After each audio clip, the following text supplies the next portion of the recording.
കർത്താവിൻ്റെ മഹാകൃപയും സാന്നിധ്യവും നമ്മുടെ മധ്യത്തിലുണ്ടല്ലോ. ദൈവത്തിൻ്റെ ജീവനുള്ള തിരുവെഴുത്തിനായി നമുക്ക് നമ്മുടെ ഹൃദയങ്ങളെ തുറക്കാം, നമ്മുടെ കാതുകളെ നമുക്ക് കൂർപ്പിക്കാം. വിശ്വാസത്തിൻ്റെ നായകനും പൂർത്തി വരുത്തുന്നവനുമായ യേശുക്രിസ്തുവിൻ്റെ മുഖത്ത് നിന്ന് കണ്ണ് അടയ്ക്കാതെ നമുക്ക് നോക്കാം. ആ മുഖത്ത് നിന്ന് വരുന്ന പ്രകാശവും വിടുതലും ശക്തിയും ആത്മാവിൽ നമുക്ക് സ്വീകരിക്കാം. എത്ര പേർ ആ വാക്കിന് എന്നോടുകൂടെ ചേർന്ന് വിശ്വാസത്തോടെ ആമേൻ പറയും? അതൊരു പ്രഖ്യാപനമാണ്, അതൊരു ഡിമാൻഡാണ്, അതൊരു ക്ലൈമാണ്. നമ്മൾ വചനം കേൾക്കുന്നതിന് മുന്നെയോ പ്രാർത്ഥിക്കുന്നതിന് മുന്നെയോ വിശ്വാസത്തിൻ്റെ വാക്ക് വിതച്ചാൽ, വിശ്വാസത്തിൻ്റെ വാക്യങ്ങൾ വിതച്ചാൽ, വിശ്വാസത്തിൻ്റെ വാചകങ്ങൾ ആത്മാവിൻ്റെ ശക്തിയോടെ നാം പുറപ്പെടുവിച്ചാൽ അതൊരു ക്ലൈമാണ്, അതൊരു ഡിമാൻഡാണ്. അത് നമ്മുടെ ഒരു ഒബ്ലിഗേഷനായിട്ട് അതവിടെ നിലനിൽക്കും. അതുകൊണ്ട് തന്നെ ശത്രുവിന് അതിൻ്റെ ഇടയിൽ വന്ന് കുത്താനോ കുഴിക്കാനോ വിള്ളലുണ്ടാക്കാനോ പറ്റത്തില്ല. അതുകൊണ്ടാണ് വിശ്വസിക്കുന്നവർ ഒരു ആമേൻ പറയാൻ ഞാൻ പറഞ്ഞത്. ഞാൻ പറയുന്ന ഓരോ വാക്കിനും അതിൻ്റേതായിട്ടുള്ള അർത്ഥങ്ങളുണ്ടാകും. വെറുതെ നമ്മളൊരു ആമേൻ പറഞ്ഞാൽ അത് അവിടെ കിടക്കും. പക്ഷെ വിശ്വാസത്തോടെ ആമേൻ എന്ന് പറഞ്ഞാൽ അതിൻ്റെ മേലൊരു ഭയങ്കര അവകാശവും ഒരു ഭയങ്കര കരുതലും ഉണ്ടാകും. ആമേൻ ആമേൻ, ഉവ് ഉവ്, ഇത് മാത്രമാണ് യേശുവിൻ്റെ അധരത്തിൽ നിന്ന് വന്ന വാക്ക്. അവൻ്റെ വാക്കുകൾ എപ്പോഴും ആമേൻ ആമേൻ എന്നും ഉവ് എന്നും തന്നെ എന്ന് തിരുവെഴുത്തിൽ പറയുന്നതിൻ്റെ കാരണം ആമേൻ്റെ അകത്ത് അടങ്ങിയിരിക്കുന്ന ഡെപ്ത് അത്രത്തോളമാണ്.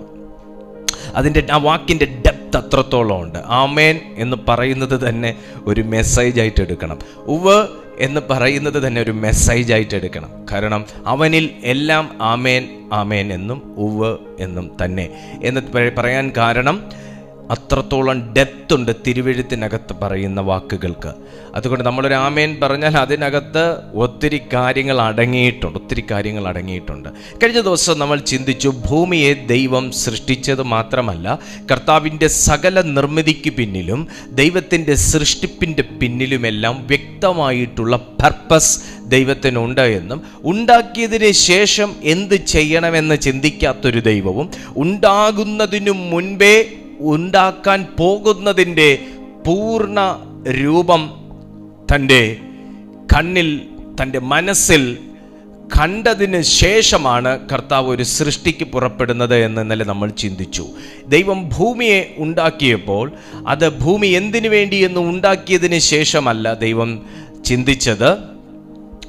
ദൈവം ഭൂമിയെ ഉണ്ടാക്കുന്നതിന് മുൻപ് തന്നെ യെശയ്യാ പ്രവാചകന്റെ പുസ്തകം 45:18 പ്രകാരം അത് പാർപ്പിനായി, മനുഷ്യൻ്റെ പാർപ്പിനായി സൃഷ്ടിച്ചു എന്ന് ദൈവത്തിൻ്റെ തിരുവെഴുത്ത് പറയുന്നു എന്ന് നമ്മൾ ഇന്നലെ ധ്യാനിക്കുകയുണ്ടായി. അതിലൂടെ വലിയ ആഴമേറിയ ആശയങ്ങളിലേക്ക് ദൈവത്തിൻ്റെ പരിശുദ്ധാത്മാവ് നമ്മെ ഇന്നലെ കൂട്ടിക്കൊണ്ടുപോയി. ഭയങ്കരമാകുന്ന അവകാശങ്ങൾ കൊണ്ടുവരുന്ന ചില വസ്തുക്കളെക്കുറിച്ചും, അവകാശങ്ങൾ ഒരു ഡീമൺ ഒരു വ്യക്തിയിലേക്ക് എൻ്ററാകാൻ സാധ്യതയുള്ളതിനെക്കുറിച്ചും ഒന്ന് ഉപരിതലത്തിലൂടെ ഒന്ന് തൊട്ടുപോയി, അങ്ങനെ പറയാൻ പറ്റും. അതിൻ്റെ ആഴങ്ങളിലേക്ക് ഞാൻ ഇന്നലെ സംസാരിച്ചില്ല, നമ്മുടെ സമയം അനുവദിക്കാത്തത് കൊണ്ട്. അതിൻ്റെ ഉപരിതലത്തിലൊന്ന് തൊട്ടുപോയി. അതുതന്നെ ഭയങ്കര വിടുതലായ ഒരുപാട് ദൈവമക്കൾ നമ്മുടെ കൂട്ടത്തിൽ ഇന്നും ജോയിൻ ചെയ്തിട്ടുണ്ട്. അതിനെ ഓർത്ത് ഞാൻ ദൈവത്തെ സ്തുതിക്കുന്നു.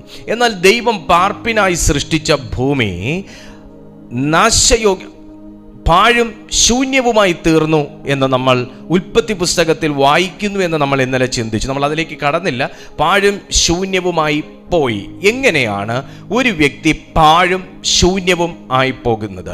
ദൈവത്തിൻ്റെ പർപ്പസിൽ നിന്ന് എപ്പോൾ ഒരു മനുഷ്യൻ ഇമോഷണലിയോ ഫിസിക്കലിയോ സ്പിരിച്വലിയോ വീണു പോകുമോ, അവൻ, ഒന്നുകൂടെ പറയാം, ദൈവത്തിൻ്റെ പർപ്പസിൽ നിന്ന് ദൈവത്തിൻ്റെ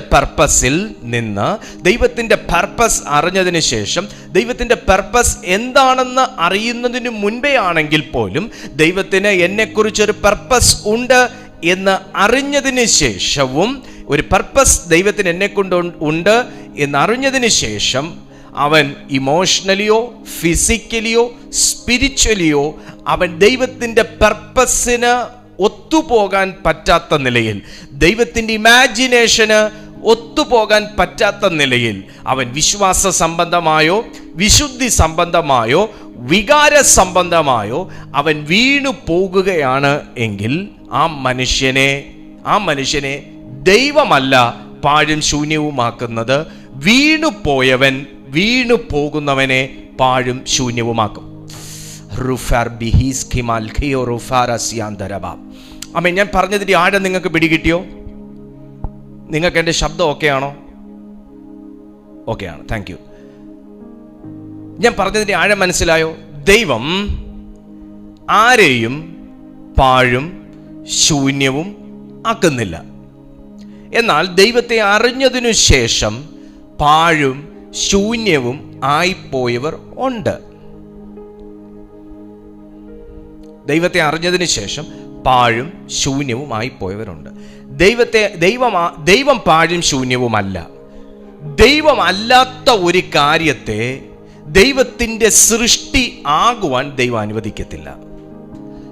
ദൈവം അല്ലാത്ത ഒരു കാര്യത്തെ, ദൈവം പാഴല്ല, ശൂന്യമല്ല.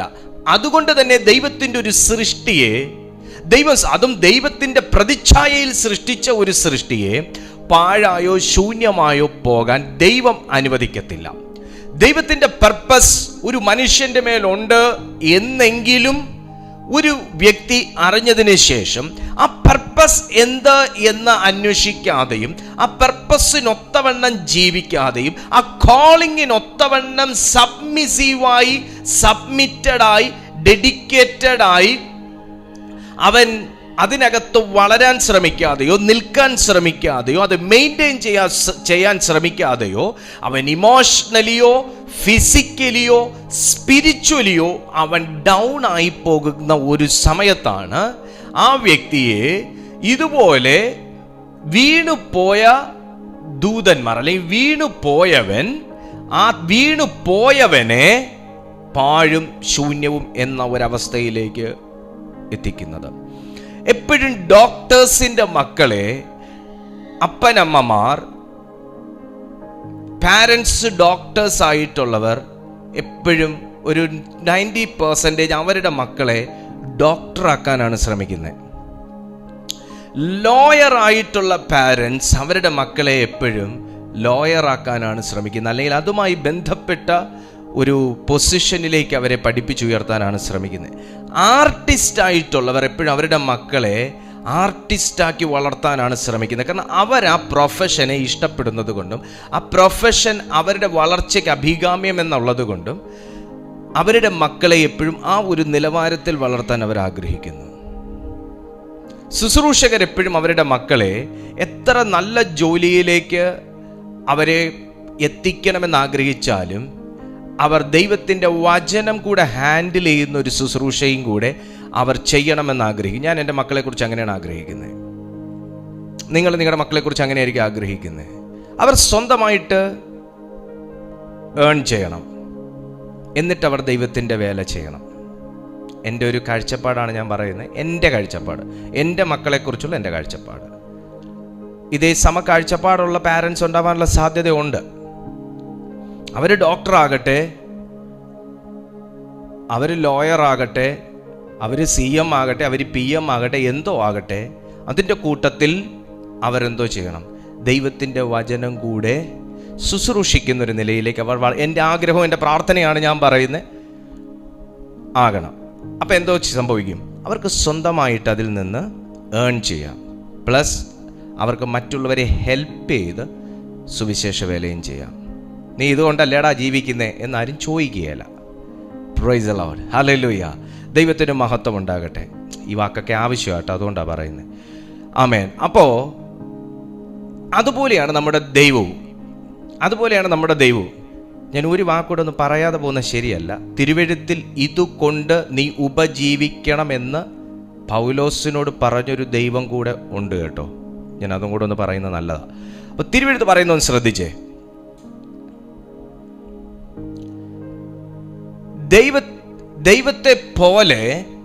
ദൈവത്തെ പോലെ ആക്കാനാണ് ദൈവം എപ്പോഴും ദൈവത്തിൻ്റെ സൃഷ്ടികളെക്കുറിച്ച്, അല്ലെങ്കിൽ ദൈവത്തിൻ്റെ പ്രതിച്ഛായയിൽ സൃഷ്ടിച്ച മനുഷ്യനെക്കുറിച്ച് അവിടുന്ന് ആഗ്രഹിക്കുന്നത്. നിങ്ങളെ ഒരു പ്രവാചകനാക്കാനും, നിങ്ങളെ ഒരു സുവിശേഷകനാക്കാനും, നിങ്ങളെ ഒരു ജ്ഞാനിയാക്കാനും, നിങ്ങളെ ഒരു കഴിവുറ്റൊരു മനുഷ്യനാക്കാനും ദൈവം ആഗ്രഹിക്കുമ്പോൾ, നിങ്ങൾ ഇതിൽ എന്തായാലും നമ്മുടെ ദൈവം അതാണ്. നിങ്ങളൊരു ജ്ഞാനിയായാൽ നമ്മുടെ ദൈവം ജ്ഞാനികളിൽ ജ്ഞാനിയാണ്. നിങ്ങളൊരു പ്രവാചകനായാൽ നിങ്ങളെ പ്രവചനത്തിൻ്റെ ഏറ്റവും ഉച്ചസ്ഥായിയിലുള്ളൊരു നിലവാരത്തിൽ നിൽക്കുന്നൊരു പ്രവാചകനാണ് നമ്മുടെ ദൈവം. അപ്പം നമ്മൾ ഇതിൽ എന്തായാലും നമ്മുടെ ദൈവം അതാകുന്നു. എന്നാൽ ആ ദൈവിക കാഴ്ചപ്പാടിന് വിരോധമായി അധപ്പതിച്ചുപോയ ഒരു ദൂതൻ സ്വർഗത്തിൽ നിന്ന് വെട്ടേറ്റ ഒരു സ്ഥലത്താണ് ഞാനും നിങ്ങളും ജീവിക്കുന്നത്. അവൻ്റെ പദവിയെ ശൂന്യമാക്കി കളഞ്ഞു ദൈവം. നിങ്ങൾ ശ്രദ്ധിച്ചു കേൾക്കണം. അവൻ്റെ പദവിയെ ശൂന്യമാക്കി കളഞ്ഞു ദൈവം. അവൻ്റെ സ്വർഗത്തിലെ വാഴ്ചയെ ശൂന്യമാക്കി കളഞ്ഞു ദൈവം. അവൻ്റെ സൗന്ദര്യത്തെ ശൂന്യമാക്കി കളഞ്ഞു ദൈവം. അവൻ്റെ സ്വർഗത്തിലുണ്ടായിരുന്ന ആരോഗ്യത്തെ ശൂന്യമാക്കി കളഞ്ഞു ദൈവം. ശൂന്യമാക്കി എന്ന വാക്ക് ഞാൻ ഉപയോഗിക്കാൻ കാരണം എടുത്തു കളഞ്ഞു ദൈവം, എടുത്തു കളഞ്ഞു. അപ്പൊ ഇതെല്ലാം നഷ്ടമായാണ് അവൻ ഭൂമിയിലേക്ക് വീണത്. ഈ നഷ്ടമായി ഭൂമിയിലേക്ക് വീണവന്റെ കയ്യിൽ ശക്തിയുണ്ട് എന്ന് ദൈവം പറയുന്നില്ല, ആയുധമുണ്ട് എന്ന് ദൈവം പറയുന്നില്ല, ആയുസ്സുണ്ട് എന്ന് ദൈവം പറയുന്നില്ല, തന്ത്രങ്ങളുണ്ട് എന്ന് ദൈവം പറയുന്നു. തന്ത്രങ്ങളുണ്ട് എന്ന് ദൈവം പറയുന്നു. നമ്മൾ പിശാചിന്റെ ശക്തി എന്ന് പറഞ്ഞാൽ അവിടെ തെറ്റിപ്പോയി, പിശാചിന്റെ ആയുധം എന്ന് പറഞ്ഞാൽ അവിടെ തെറ്റിപ്പോയി, പിശാചിന്റെ വാഴ്ച എന്ന് പറഞ്ഞാൽ അവിടെയും ഒരു ചെറിയ പൊരുത്തക്കേടുണ്ട്. അവൻ അല്പകാലം മാത്രമേ ഈ ഭൂമിയിൽ ഉള്ളൂ. നമ്മളെ ദൈവം വാഴാൻ വിട്ടു എന്ന് പറയാം. യുഗായുഗം നമ്മളിവിടെ വാഴാനാ കർത്താവ് നമ്മളെ വിട്ടേക്കുന്നത്. അപ്പൊ അവന്റെ വാഴ്ച എവിടെ നടക്കുമെന്ന് ചോദിച്ചാൽ അനുവാദം കൊടുക്കുന്നിടത്ത് അവന്റെ വാഴ്ച നടക്കും. നിങ്ങൾ ശ്രദ്ധിക്കുക, സ്വർഗത്തിൽ ഉണ്ടായിരുന്നതെല്ലാം എടുത്തു കളഞ്ഞ ദൈവം ഇവൻ താഴെ വന്നപ്പോൾ എല്ലാം ശൂന്യമായിട്ടാ താഴെ വീണ്. ഇവൻ എന്താണോ അതാക്കാനാണ്, ഇവൻ പിടിക്കുന്ന വ്യക്തിത്വങ്ങളെ അതാക്കാനാണ് ഇവൻ ശ്രമിക്കുന്നത്. നമ്മുടെ ദൈവം എന്താണോ അതാക്കാനാണ് നമ്മുടെ ദൈവം ശ്രമിക്കുന്നത് എന്നതുപോലെ അത് ഉയരത്തിലിരിക്കുന്ന ദൈവം താഴെ ഭൂമിയിൽ വസിക്കുന്ന മനുഷ്യനെ ഉയരങ്ങളിലേക്ക് ഉയർത്താൻ ശ്രമിക്കുമ്പോൾ താഴെ നിൽക്കുന്ന വെട്ടേറ്റവൻ മനുഷ്യനെ താഴേക്ക് വലിക്കാനാണ് ശ്രമിക്കുന്നത്. ഇപ്പൊ നിങ്ങൾക്കൊരു കാര്യം മനസ്സിലാകുന്നുണ്ടോ? എന്തുകൊണ്ടാണ് ഒരു പരിധിവരെ ആത്മീയ ജീവിതത്തിലാണെങ്കിലും ഭൗതിക ജീവിതത്തിലാണെങ്കിലും സാമ്പത്തിക മേഖലയിലാണെങ്കിലും ആരോഗ്യത്തിലാണെങ്കിലും ജോലി സംബന്ധമായ കാര്യങ്ങളിലാണെങ്കിലും പുരോഗമനപരമായ കാര്യങ്ങളിലാണെങ്കിലും ഒരു പരിധിവരെ വളർന്നു തുടങ്ങുമ്പോൾ സഡൻലി നിങ്ങളെ പെട്ടെന്ന് ആ ഗ്രാഫ് താഴേക്ക് വലിക്കുന്നതെന്നും പേരറിഞ്ഞുകൂടാത്ത ഒരവസ്ഥക്കകത്തുകൂടെ നിങ്ങളും നിങ്ങളുടെ കുടുംബവും ഒക്കെ കടന്നു പോകുന്നതെന്നും എന്നിട്ട് നിങ്ങൾ വീട്ടിൽ തമ്മിൽ സംസാരിച്ചു കൊണ്ടിരിക്കുമ്പോൾ എന്തോ ഒരു പ്രശ്നം, എന്തുകൊണ്ടാണ് നമ്മൾ ഇങ്ങനെയെന്ന് നിങ്ങൾ തമ്മിൽ സംസാരിക്കുന്നതെന്നും ഉള്ളതിന്റെ കാരണം നിങ്ങൾക്ക് മനസ്സിലായോ? ദൈവം വളർത്താൻ ആഗ്രഹിക്കുന്നവനെ ഒരു ഓപ്പോസിറ്റ് റിയാക്ഷനിലേക്ക്, ഒരു ഓപ്പോസിറ്റ് ആയിട്ടുള്ള ഒരു ധ്രുവത്തിലേക്ക് വലിച്ചു താഴെ ഇടാനാണ് വീണവൻ ശ്രമിക്കുന്നത്. മോനെ, ആ വളർച്ച സ്ഥിരതയോടെ മുകളിലേക്ക് തന്നെ പോകണമെങ്കിൽ എന്തോ ചെയ്യണമെന്നറിയാവോ? നിന്റെ കാല് അവന്റെ കഴുത്തിന്റെ കീഴെ ഇരുന്നാ പോരാ, നിന്റെ കാല് അവന്റെ മേൽ ചവിട്ടിയിരിക്കണം. മനസ്സിലാകുന്നുണ്ടോ? അതുകൊണ്ടാണ് പാമ്പിനെയും തേളിനെയും ശത്രുവിന്റെ സകല ബലത്തെയും ചവിട്ടുക. ബലത്തെ ഒരു ബലമാണ് എന്നെയും നിങ്ങളെയും വളർത്തുന്നത്. ഒരമ്മയും പറയാമോ? അതുപോലെ മറ്റൊരു ബലമാണ്, മറ്റൊരു ഫോഴ്സാണ് നമ്മളെ താഴ്ത്തുന്നത്. മറ്റൊരു ഫോഴ്സാണ് നമ്മളെ താഴ്ത്തുന്നത്. ഇന്ന് ഞാൻ ആത്മാവിൽ ഇത് പറഞ്ഞുകൊണ്ടിരിക്കുമ്പോൾ വല്ല വിധേനയും പ്രാർത്ഥിച്ചു വളരാൻ ശ്രമിക്കുന്ന, വല്ല വിധേനയും ഉപവസിച്ച് ജയിക്കാൻ ശ്രമിക്കുന്ന, വല്ല വിധേനയും ഈ പോരാട്ടത്തെ ഞാൻ ജയിക്കുമെന്ന തീരുമാനമെടുത്തിട്ട് അതിനുവേണ്ടി ചുവട് വയ്ക്കുന്ന വ്യക്തികളെ 2 ദിവസം അല്ലെങ്കിൽ 3 ദിവസം കഴിയുമ്പോൾ വീണ്ടും പഴയതിനേക്കാൾ അധപ്പതിച്ച തലത്തിലേക്ക് വലിച്ചു താഴെയിടുന്ന സകല ഫോഴ്സിന്റെ മേലും ദൈവത്തിന്റെ ബലമുള്ള കൈ വീഴുകയാണ്. ഇന്നു മുതൽ നീ ആഗ്രഹിച്ചു കഴിഞ്ഞാൽ നിനക്ക് വളരാൻ സാധിക്കും. ഇന്നു മുതൽ നീ ആഗ്രഹിച്ചു കഴിഞ്ഞാൽ നിനക്ക് ഉയരാൻ സാധിക്കും. ഇന്നു മുതൽ നീ തീരുമാനമെടുത്തു കഴിഞ്ഞാൽ അതിന്മേൽ ദൈവത്തിന്റെ ഒരു കരം നിനക്ക് അനുകൂലമായിരിക്കും. ഇത് വിശ്വസിക്കുന്നുണ്ടോ? കാരണം എന്റെ ദൈവമായിരിക്കുന്നത് പോലെ ദൈവസഭയെ വളർത്താൻ, എന്റെ ദൈവമായിരിക്കുന്നത് പോലെ ദൈവമക്കളെ വളർത്താൻ, എന്റെ ദൈവം ജയിച്ചതുപോലെ ദൈവമക്കളെ ജയിപ്പിക്കാൻ ആഗ്രഹിക്കുന്ന ഒരു പിതാവുണ്ട്.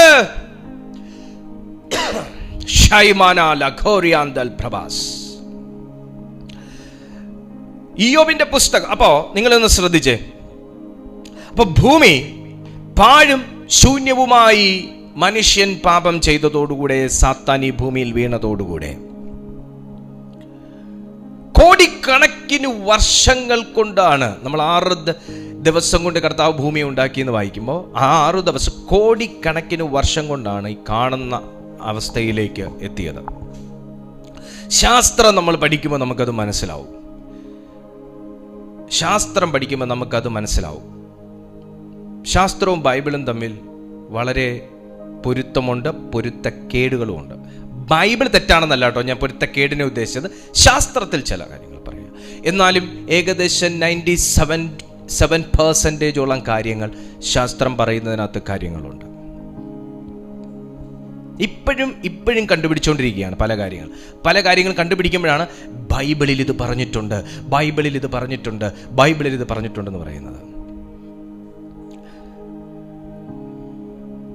അവന്റെ വീഴ്ചയോടുകൂടെ ഈ ഭൂമി പാഴും ശൂന്യവും ആയിപ്പോയി.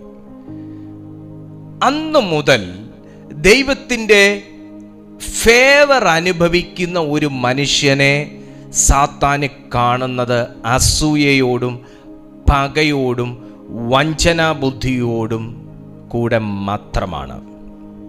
സുഹൃത്തെ, അത് മനസ്സിലാകണമെന്നുണ്ടെങ്കിൽ നിങ്ങൾ ദൈവത്തിനു വേണ്ടി ജീവിക്കണമെന്നും ദൈവിക കാര്യങ്ങൾക്ക് കൂടുതൽ ചുമൽ കൊടുക്കണമെന്നും ദൈവത്തിന് ഹിതപ്രകാരമുള്ള ഇഷ്ടമുള്ള ഒരു വ്യക്തിയായി നിങ്ങൾ മാറണമെന്നും ഉള്ള തീരുമാനത്തിലേക്ക് പ്രിയപ്പെട്ടവർ കയറി കഴിയുമ്പോൾ നിങ്ങൾക്കത് മനസ്സിലാവും.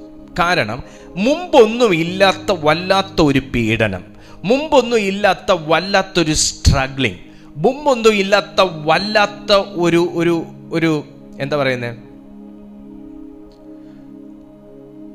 ഒരു വല്ലാത്തൊരു നിരാശ. ഇതിന്റെ പിന്നിലെ കാരണം നിങ്ങളുടെ ആത്മാവിൽ ദൈവം നിക്ഷേപിച്ചിരിക്കുന്ന സ്വർഗീയ ഊർജത്തെ ചോർത്തിക്കളയുന്നത് കൊണ്ടാണ്. ഈ ഇയ്യോബിന്റെ പുസ്തകം 14-ാമത്തെ അധ്യായം 2-ാമത്തെ വാക്യം പറയുന്നു, അവൻ പൂ പോലെ വിടർന്ന് പൊഴിഞ്ഞു പോകുന്നു.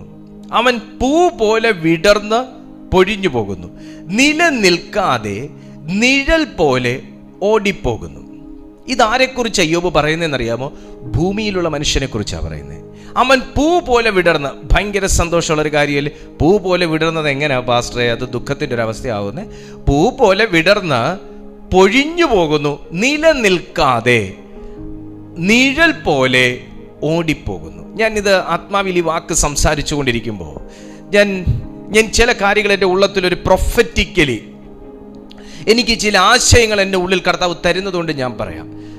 പല അനുഗ്രഹങ്ങളും പൂ പോലെ വിടർന്നു എന്ന് നമ്മൾ കരുതുകയും കാണുകയും ചെയ്തിട്ട് പോലും അത് നിഴൽ പോലെ ഓടിപ്പോയ ഒരു അനുഭവത്തിൽ തുടരുന്നവർ ഇതിനകത്തുണ്ടെങ്കിൽ, പല വാഗ്ദത്തങ്ങളും പൂ പോലെ ഇപ്പം വിടരും എന്ന് നമ്മൾ ചിന്തിച്ചിട്ട് നിഴൽ പോലെ ഓടിപ്പോയ ഒരു അനുഭവത്തിലുള്ളവർ ഇന്ന് ഈ മീറ്റിങ്ങിൽ അറ്റൻഡ് ചെയ്യുന്നുണ്ടെങ്കിൽ, പല കാര്യങ്ങളും കപ്പിനും ലിപ്പിനും ഇടയിൽ എന്നതുപോലെ വന്നിട്ട് ഇപ്പം കിട്ടും, ഇന്ന് കിട്ടിയിരിക്കും, ഇന്ന് ഉറച്ചിരിക്കും, ഇന്ന് നടന്നിരിക്കും, ഒരു സംശയമില്ല, രണ്ട് പക്ഷമില്ല എന്ന് പറഞ്ഞ് അത്രയും ഉറപ്പുള്ള കേസ് പോലും ഒരു നിഴൽ പോലെ മാഞ്ഞു പോയെങ്കിൽ, നിഴൽ പോലെ ഓടിപ്പോയെങ്കിൽ, അവസാന സമയം നടക്കത്തില്ലെന്നും അവസാന സമയം നെഗറ്റീവാണെന്നും അവസാന സമയം റിജക്റ്റ് ആയിന്നും ഒക്കെ ഉള്ളത് കേട്ടവർ ഇതിനകത്തുണ്ടെങ്കിൽ, പല കാര്യങ്ങളും തീരുമാനിച്ച് ഉറച്ച് പൂർണ്ണ രൂപം കണ്ടിട്ട് അത് നിഴൽ പോലെ മാഞ്ഞുപോയി, ഒന്നും ചെയ്യാൻ പറ്റാത്തതുപോലെ ആ പ്ലാൻ തന്നെ അങ്ങ് ഉപേക്ഷിക്കേണ്ട ഒരവസ്ഥയിൽ നിന്നവർ അനുഭവിച്ചവർ ഇന്നത്തെ ഈ മീറ്റിങ്ങിനകത്തുണ്ടെങ്കിൽ ഞാൻ ദൈവാത്മാവിൽ പറയുന്നു, ഒരു പൂവും പൊഴിഞ്ഞു പോകണമെന്ന് എൻ്റെ ദൈവം ആഗ്രഹിച്ചിട്ടല്ലായിരുന്നു സൃഷ്ടിച്ചത്. ഒരു പൂവിനും വാട്ടം സംഭവിക്കണം എന്ന് ആഗ്രഹിച്ചിട്ടല്ലായിരുന്നു എൻ്റെ ദൈവം അതിൻ്റെ നിർമ്മിതി തുടങ്ങിയത്. ഒരു ചെടിയും വാടിപ്പോകണം എന്ന ഒരു അനുഭവത്തിൽ, ഒരു ചിന്തയിലല്ലായിരുന്നു എൻ്റെ ദൈവം ആദ്യകാലങ്ങളിൽ അതിന്റെ ഉൽപ്പത്തിക്ക് മുന്നിൽ എൻ്റെ കർത്താവിൻ്റെ ഉള്ളത്തിൽ തോന്നിയത്. ഒരു നിഴലും മാഞ്ഞു പോകണം എന്നൊരു നിലയിലല്ലായിരുന്നു എൻ്റെ ദൈവം കാര്യങ്ങൾ ചിന്തിച്ച് പ്ലാൻ ചെയ്തിരുന്നത്. എന്നാൽ ഈ ഭൂമിയിൽ എങ്ങ് ദൈവത്തിന് വിരോധമായ ഒരു നിലയിൽ ഒരു കോൺവെർസേഷൻ നടന്നോ, ദൈവത്തിന് വിരോധമായ നിലയിൽ ഒരു കരാർ ഒപ്പിട്ടോ, ദൈവത്തിന്റെ പദ്ധതികൾക്കും വിരോധമായ നിലയിൽ ഒരു കമ്മ്യൂണിക്കേഷൻ നടന്നോ, എപ്പോൾ ഒരു ബന്ധം സ്ഥാപിച്ചോ, എപ്പോൾ ഒരു സൈറ്റാനിക് എൻട്രി അനുവദിച്ചു കൊടുത്തോ, ആ സെക്കൻഡ് മുതൽ ഇതിനെല്ലാം വാട്ടം തുടങ്ങി, ഇതിനെല്ലാം മരണം തുടങ്ങി, ഇതിനെല്ലാം പരാജയം തുടങ്ങി, ഇതെല്ലാം ജീർണിക്കാൻ തുടങ്ങി, ഇതെല്ലാം കരിയാൻ തുടങ്ങി, ഇതെല്ലാം നിഴൽ പോലെ മാഞ്ഞു പോകാൻ തുടങ്ങി. ഇന്നും ദൈവകൃപ ഉണ്ടെന്ന് പറഞ്ഞാലും, ദൈവശക്തി ഉണ്ടെന്ന് പറഞ്ഞാലും, അഭിഷേകം ഉണ്ടെന്ന് പറഞ്ഞാലും, പ്രാർത്ഥന ഉണ്ടെന്ന് പറഞ്ഞാലും, ആരാധന ഉണ്ടെന്ന് പറഞ്ഞാലും, തീയില നിൽക്കുന്നതെന്ന് പറഞ്ഞാലും, പലപ്പോഴും നിഴൽ പോലെ ചില നന്മകൾ നിന്റെ ജീവിതത്തിൽ നിന്നും നിന്റെ കുടുംബത്തിൽ നിന്നും ഒക്കെ മാഞ്ഞു പോകുന്നതിന്റെ കാരണവും, നിന്റെ ഭാവിയുടെ മേൽ നിന്ന് ചില വാഗ്ദത്തങ്ങൾ നീങ്ങി പോകുന്നത് പോലെ നിനക്ക് തോന്നുന്നതിന്റെ കാരണവും, പലയിടത്തും നീ ജയിക്കാത്തതിന്റെ കാരണവും, ജയിച്ചു എന്ന് കരുതിയെടുത്തു പോലും അവസാന നിമിഷം തോറ്റു എന്ന് കേൾക്കുന്നതിന്റെ കാരണം പോലും, ഇതുപോലെ ചില വാട്ടങ്ങൾ നിന്റെ ജീവിതത്തിൽ കൊണ്ടുവരുന്ന, മരണങ്ങൾ ജീവിതത്തിൽ കൊണ്ടുവരുന്ന, നന്മകളെ തടയുന്ന, ശൂന്യമാക്കി കളയുന്ന, പാഴാക്കി കളയുന്ന ഒരു പിശാചിന്റെ പ്രവൃത്തിയാണെന്ന്, ഒരു സൈറ്റാനിക് എൻട്രി ആണെന്ന്, ഒരു ഡിമാൻഡ് അറ്റാക്ക് ആണെന്ന് തിരിച്ചറിയുന്നവൻ അതിന്റെ നേരെ ശബ്ദം ഉയർത്താതെയോ മൗനമായിട്ടോ ഇരിക്കരുത്. അതിനെതിരെ റെസ്പോണ്ട് ചെയ്യുന്നവനെ, അതിനെതിരായിട്ട് നിൽക്കുന്നവനെ, അതിനെ എതിർക്കുന്നവനെ വിട്ടോടി പോകുന്നവൻ മാത്രമാണ് സാത്താൻ. അതിനെ എതിർക്കാൻ ഭയമുള്ളവനെ അവൻ എന്റർടൈൻ ചെയ്യും, അതിനെ എതിർക്കാത്തവനെ അവൻ എന്റർടൈൻ ചെയ്യും, അതിനെതിരെ എങ്ങനെ നിൽക്കണമെന്ന് അറിയാത്തവനെ അവൻ ചൂഷണം ചെയ്യും. യേശുവിന്റെ നാമത്തിൽ എങ്ങനെ എതിർക്കണമെന്ന് നിനക്കറിയത്തില്ലെങ്കിലും, അതിന്റെ ആഴങ്ങളെ കുറിച്ച് നിങ്ങൾക്കൊന്നും അറിയത്തില്ലെങ്കിലും, ഒരു കാര്യം ദൈവം നിന്റെ മേൽ തന്നിട്ടുണ്ട്. ദൈവനാമം പറഞ്ഞ്, യേശുവിന്റെ നാമം പറഞ്ഞ് പ്രാർത്ഥിക്കാനുള്ള ഒരു അഭിഷേകമെങ്കിലും ഇന്നത്തെ ഈ മീറ്റിംഗിൽ അറ്റൻഡ് ചെയ്യുന്നവരുടെ മേൽ എന്റെ ദൈവം പകർന്നിട്ടുണ്ട്. ശൂന്യമാകുന്നു എന്ന് തോന്നുമ്പോൾ എന്ത് ചെയ്യണം? ശൂന്യതകളെ നിറയ്ക്കുന്ന കർത്താവിന്റെ നാമം നിന്റെ അധരത്തിൽ എടുക്കണം. യോബ് പറഞ്ഞു, അവൻ പൂ പോലെ ഏവൻ സ്ത്രീ പ്രസവിച്ച മനുഷ്യൻ. 1-ാമത്തെ വാക്യത്തിൽ എങ്ങനെയാ പറയുന്നത്? യോബിന്റെ പുസ്തകം 14-ാമത്തെ അധ്യായം 1-ാമത്തെ വാക്യത്തിൽ എങ്ങനെ പറയും? സ്ത്രീ പ്രസവിച്ച മനുഷ്യൻ അല്പായുസ്സുള്ളവനും കഷ്ടസമ്പൂർണനുമാകുന്നു. അവൻ പൂ പോലെ വിടർന്ന് പൊഴിഞ്ഞു പോകുന്നു, നിലനിൽക്കാതെ നിഴൽ പോലെ ഓടിപ്പോകുന്നു. പക്ഷേ ദൈവത്തിൽ നിന്ന് ജനിച്ച മനുഷ്യൻ, ദൈവത്തിൽ നിന്ന് ജനിച്ച മനുഷ്യൻ. കമാൺ, ഞാൻ ഈ വാക്ക് പറയുമ്പോൾ ജീവൻ ചലിക്കുന്നുണ്ട്. ഞാൻ ഈ വാക്ക് പറയുമ്പോൾ ജീവൻ ചലിക്കുന്നുണ്ട്. ദൈവത്തിൽ നിന്ന് ജനിച്ച മനുഷ്യൻ. മോനെ, നീ ഒരു ജോലിക്ക് കയറി ഉറച്ചു നിൽക്കാതെ അവിടം വിട്ട് ഓടാൻ തുടങ്ങിയിട്ട് വർഷം കുറയായെങ്കിൽ, നീ ഒരു വിവാഹത്തിന് അന്വേഷിച്ച് നടന്നിട്ട് നിനക്കൊരു തുണ കിട്ടാതെ ഓടാൻ തുടങ്ങിയിട്ട് വർഷങ്ങളായെങ്കിൽ, നീ ഒരു വീട് വെക്കണമെന്ന് ആഗ്രഹിച്ച്, നീ ദൈവത്തിന് വേണ്ടി നിൽക്കണമെന്ന് ആഗ്രഹിച്ച്, നീ ഒരു സഭ പണിയണമെന്ന് ആഗ്രഹിച്ച്, നീ ദൈവത്തിൻ്റെ കൃപാവരങ്ങളോടുകൂടെ ശുശ്രൂഷ ചെയ്യണമെന്ന് ആഗ്രഹിച്ച്, ദൈവത്തിന് കൊള്ളാമെന്നുള്ളവനായി മാറണമെന്ന് ആഗ്രഹിച്ച്, നന്മ ചെയ്യണമെന്ന് ആഗ്രഹിച്ച്, ഇതെല്ലാം പ്ലാനിങ്ങിലുണ്ടെങ്കിലും അതൊന്നും നടക്കാതെ നീ ഓടാൻ തുടങ്ങിയിട്ട് വർഷങ്ങളായെങ്കിൽ, നിന്റെ ജീവിതം ഒരു ഓട്ടക്കളത്തിൽ എന്ന ഓടുന്നത് പോലെ ഓടാൻ മാത്രമുള്ളതും ഒരിടത്ത് നീ റെസ്റ്റ് ചെയ്തിട്ട് വർഷങ്ങൾ കുറെ ആയെങ്കിൽ വല്ലവിധനെ കുടുംബത്തെ ഒന്ന് പണിത് തീർക്കാൻ, വല്ലവിധനെ കുടുംബത്തെ ഒന്ന് പരിപാലിക്കാൻ നീ കിടന്ന് പാടഞ്ചും പെടുകയാണ്. അതിനുവേണ്ടി നീ ഓടാൻ തുടങ്ങിയിട്ട് കാലം കുറെ ആയെങ്കിൽ ഓട്ടം മാത്രമേ ഉള്ളൂ, അധ്വാനം മാത്രമേ ഉള്ളൂ. നിനക്ക് അധ്വാന ഫലം ഒന്നുമില്ല, മിച്ചം പിടിക്കാനും ഒന്നുമില്ല. എന്നാൽ ഓട്ടത്തിനും ദണ്ണത്തിനും അല്പവും കുറവില്ലാതെ നീ ഇന്നും ഓടിക്കൊണ്ടേ ഇരിക്കുകയാണെങ്കിൽ എത്ര കാലം ഇങ്ങനെ ഓടാൻ കഴിയും കർത്താവേ എന്ന് ചിന്തിച്ച് നീ ദൈവസന്നിധിയിൽ രാത്രിയുടെ യാമങ്ങളിൽ നീ അപദാ പറയുന്ന ഒരു വ്യക്തിത്വമാണെങ്കിൽ ദൈവത്തിന്റെ ആത്മാവ് പറയുന്നു, സ്ത്രീയിൽ നിന്ന് ജനിച്ച മനുഷ്യൻ അവണ്ണം തന്നെയാകും. എന്നാൽ കർത്താവിൽ നിന്ന് ജനിച്ച പുതുജീവൻ പ്രാപിച്ച, പുതുശക്തി പ്രാപിച്ച, പുതുജനനം പ്രാപിച്ച ഒരു മനുഷ്യനെ പിശാചേ നിനക്ക് ഓടിക്കാൻ പറ്റുകയില്ല എന്ന് വിശ്വസിക്കുന്നവർ, നിനക്ക് ഓടിക്കാൻ പറ്റുകയില്ല എന്ന് പറയാൻ കഴിയുന്നവർ, നിനക്ക് ഓടിച്ച് തള്ളിക്കളയാൻ പറ്റുകയില്ല എന്ന് പറയുന്നവർ എത്ര പേരുണ്ട് ഇതിനകത്ത്? അങ്ങനെയുള്ളവനെ പറയും, അവൻ തീയിൽ നിന്ന് ജനിച്ചവൻ, അവൻ ക്രിസ്തുവിൽ നിന്ന് ജനിച്ചവൻ, അവൻ പരിശുദ്ധാത്മാവിനാൽ ജനിച്ചവൻ, അവൻ അഭിഷേകത്തിൽ ജനിച്ചവൻ, അവൻ പുതുജനനം പ്രാപിച്ചവൻ. പിശാച് പേടിക്കുന്നുണ്ടെങ്കിൽ മീശ ചുരുട്ടുന്നവനെ അല്ല പേടിക്കുന്നത്, സ്ത്രീയിൽ നിന്ന് ജനിച്ചവനെ അല്ല പേടിക്കുന്നത്. സാത്താൻ പേടിക്കുന്നുണ്ടെങ്കിൽ, ഇരുട്ടിന്റെ കർത്തൃത്വം നടത്തുന്നവൻ ഭയക്കുന്നുണ്ടെങ്കിൽ അത് ക്രിസ്തുവിൽ നിന്ന് ജനിച്ചവനെ മാത്രമാ, ക്രിസ്തുവിൽ നിന്ന് ജനിച്ചവനെ മാത്രമാ. ഇന്ന് ക്രിസ്തുവിൽ നിന്ന് ജനിച്ചവരുണ്ടെങ്കിൽ അതൊന്ന് തിരിച്ചറിയിച്ചു കൊടുക്കുക. ക്രിസ്തുവിൽ നിന്ന് ജനിച്ചവരുണ്ടെങ്കിൽ തിരിച്ചറിയിച്ചു കൊടുക്കുക.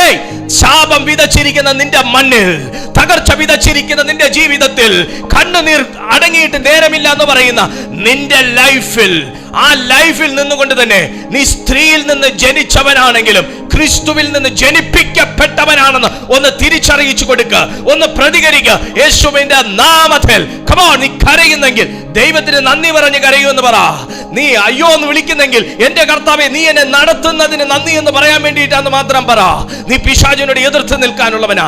ശൂന്യമായി പോകുമെന്ന് തോന്നിക്കഴിഞ്ഞാൽ കണ്ണും വായും പൂട്ടി ദൈവദാസന്മാരെയും ദൈവസഭയെയും കുറ്റം പറഞ്ഞ് ദൈവത്തിന് നേരെ വിരൽ ചൂണ്ടാനല്ല ദൈവം നിന്നെ വിളിച്ചിരിക്കുന്നത്. അഭിഷേകത്തിന്റെ ഒരു പുതപ്പ് നിന്റെ മേൽ അണിഞ്ഞിട്ട് കയറിയിരിക്കുക ദൈവസന്നിധിയിൽ. പിശാചിനോട് പറ, ഹേ മരണമേ നിന്റെ ജയം എവിടെ? ഹേ പാതാളമേ നിന്റെ വിഷമുള്ളവിടെ എന്ന് ചോദിക്കത്തക്ക തരത്തിലുള്ള ഒരു പുതു നിയമത്തിന്റെ ജീവനും അഭിഷേകവും അപ്പോസ്തലന്മാർ പ്രാപിച്ചതുപോലെ പ്രാപിക്കുക. ശൂന്യത വിട്ടുപോകും, തകർച്ച വിട്ടുപോകും, കണ്ണുനീർ വിട്ടുപോകും, നിരാശ വിട്ടുപോകും, രോഗം ഓടി പമ്പ കിടക്കും. യേശുവിന്റെ നാമത്തിൽ അഭിഷേകമുള്ളവർ ഇതിനകത്തുണ്ടെങ്കിൽ പ്രതികരിക്കുക.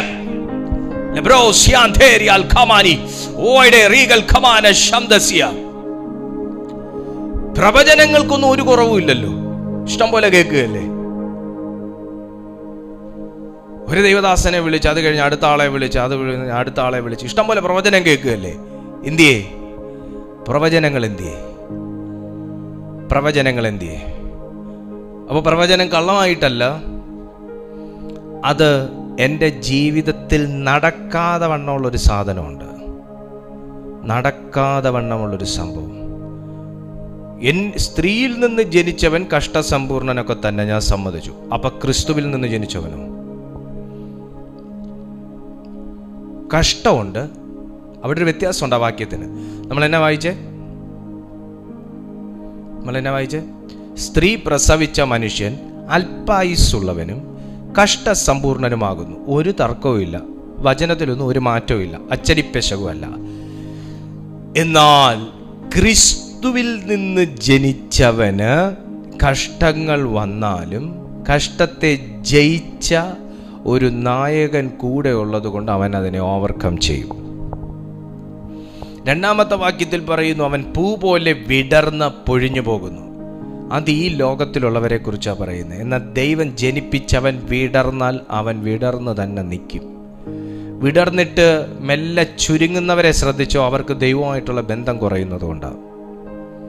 വിടർന്നിട്ട് മെല്ലെ ആദ്യമൊക്കെ ഭയങ്കര ഉത്സാഹമായിരിക്കും, ഭയങ്കര ഉത്സാഹം, ഭയങ്കര മുന്നോട്ട് വരവും, ഭയങ്കര ആരാധനയും, ഭയങ്കര ദൈവസാന്നിധ്യം അനുഭവിക്കലും. പിന്നെ മെല്ലെ മെല്ലെ മെല്ലെ നമ്മൾ ഒരാഴ്ച കഴിഞ്ഞ് നോക്കുമ്പം ഒരു ചലനവും ഇല്ലാതിരിക്കും, ചലനങ്ങളൊക്കെ കുറയും. മറ്റത് രണ്ട് കൈ പൊട്ടുമാർ അടിച്ചുകൊണ്ടിരുന്നവർ പിന്നെ ഒരാഴ്ച കഴിയുമ്പോൾ മെല്ലെ ഇങ്ങനെ തട്ടുന്ന മാത്രമേ കാണൂ. അന്നേരം നമ്മൾ ഓർത്തോണം, ഇത് മെല്ലെ വാടിത്തുടങ്ങി, ചുക്കിത്തുടങ്ങി, ചുരുങ്ങിത്തുടങ്ങി. ഇത് എന്തൊക്കെയോ ചിലതൊക്കെ ഇങ്ങനെ അറ്റാക്ക് ചെയ്യാൻ തുടങ്ങി. ഇത് പിന്നെ നമ്മളിവിടെ മാലപ്പടക്കം വെച്ചാലും ആളുടെ ഒരു ചലനം ഇല്ലാത്ത രീതി ഇരിക്കുന്നതാണ്. വിടർന്നിട്ട് പൊഴിഞ്ഞു പോകാറാവുന്നുണ്ടാ. പക്ഷേ എഫഥ ഇൻ ജീസസ് മിനിസ്ട്രീസിലുള്ള ദൈവമക്കളോട് ഞാൻ പറയുന്നു, കഷ്ടമെന്ന് പറയുന്നത് മരണം വരെയും ഈ ലോകത്തിൽ ജീവിക്കുന്ന മനുഷ്യർക്കുള്ളതാണ്. പക്ഷെ കൂടെ ചേർത്തൊരു വാക്കും കൂടെ പറയണം, അതിനെ ജയിച്ച നായകൻ കൂടെ ഉള്ളതുകൊണ്ട് ദൈവവുമായിട്ട് ബന്ധമുള്ളിടത്തോളം കാലം അതിൽ നമുക്ക് പോക്ക് വഴിയുണ്ട്. എൻ്റെ സഹോദര സഹോദരി ഉണ്ട്.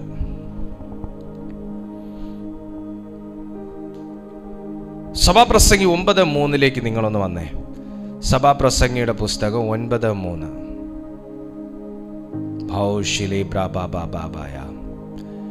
എല്ലാവർക്കും ഒരേ ഗതി വരുന്നു എന്നുള്ളത് സൂര്യന്റെ കീഴിൽ നടക്കുന്ന എല്ലാറ്റിലും ഒരു തിന്മയത്രേ. മനുഷ്യരുടെ ഹൃദയത്തിലും ദോഷം നിറഞ്ഞിരിക്കുന്നു. ജീവപര്യന്തം അവരുടെ ഹൃദയത്തിൽ ഭ്രാന്ത് ഉണ്ട്. അതിൻ്റെ ശേഷമോ അവർ മരിച്ചവരുടെ അടുക്കലേക്ക് പോകുന്നു. മനുഷ്യരുടെ ഹൃദയത്തിൽ ഭ്രാന്തുണ്ട് എന്ന് സഭാപ്രസംഗിയിൽ പറയുമ്പോൾ നമ്മൾ ഒരു കാര്യം മനസ്സിലാക്കണം. ഹൃദയത്തിൻ്റെ അകത്ത് നിറയേണ്ടത് നിറഞ്ഞാൽ മരിച്ചവരുടെ അടുക്കലേക്കല്ല പോകുന്നത്, ജീവിച്ചിരിക്കുന്നവരുടെ അടുക്കിലേക്കാണ് നമ്മൾ പോകുന്നത്.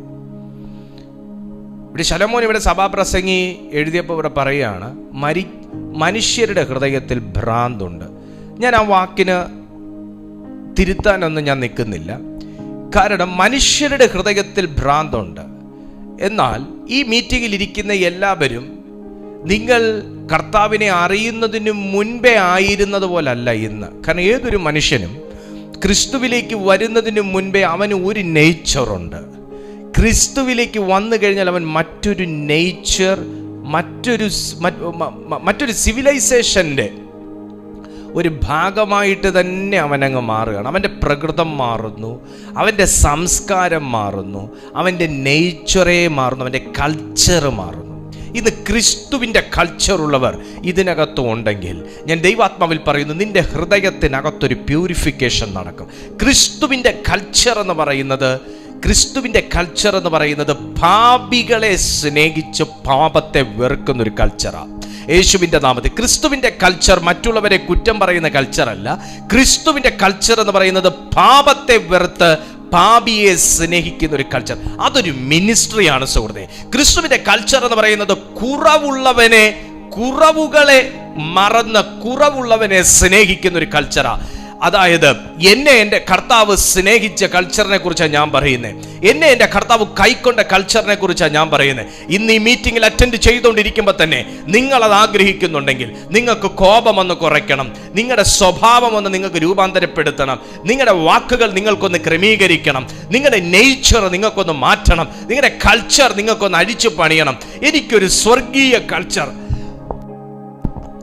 സ്വർഗീയ കൾച്ചറിന്റെ ഉടമസ്ഥനായി മാറണമെന്ന് നിങ്ങൾ ആഗ്രഹിക്കുന്നുണ്ടെങ്കിൽ ഇന്ന് സ്ത്രീയിൽ നിന്ന് ജനിച്ച നിങ്ങൾ ക്രിസ്തുവിന്റെ ആത്മാവിനാൽ ഒന്ന് ജനിക്കാൻ ഒന്ന് കൊതിക്കണം. നിങ്ങളൊന്ന് പ്രാർത്ഥിക്കണം. അങ്ങനെയാണെങ്കിൽ നിങ്ങൾ ക്രിസ്തുവിന്റെ ആത്മാവിലേക്കുള്ള ഒരു കോൺഫിഗറേഷൻ, ക്രിസ്തുവിന്റെ ആത്മാവിനാലുള്ള ഒരു കോൺഫിഗറേഷൻ ഇന്ന് സംഭവിക്കും. നിങ്ങളുടെ വീടിനകത്ത് ഇന്ന് ക്രിസ്തു ഉണ്ടെങ്കിൽ, എൻ്റെ വീടിനകത്ത് ഇന്ന് യേശു ഉണ്ടെങ്കിൽ എൻ്റെ വീടിനകത്തുള്ള സമാധാനം വലുതാണ്. ഞാൻ വിശ്വസിക്കുന്നു എൻ്റെ വീടിനകത്ത് എൻ്റെ യേശു ഉണ്ട്. ആമേൻ. അപ്പം എൻ്റെ യേശു ഉള്ള വീടിനകത്തുള്ള സമാധാനം ഭയങ്കര വലുതാ, ആരാധന ഭയങ്കര വലുതാ, സന്തോഷം ഭയങ്കര വലുതാ, ജീവൻ ഭയങ്കര വലുതാ, അനുഭവം ഭയങ്കര വലുതാ, അഭിഷേകം ഭയങ്കര വലുതാ.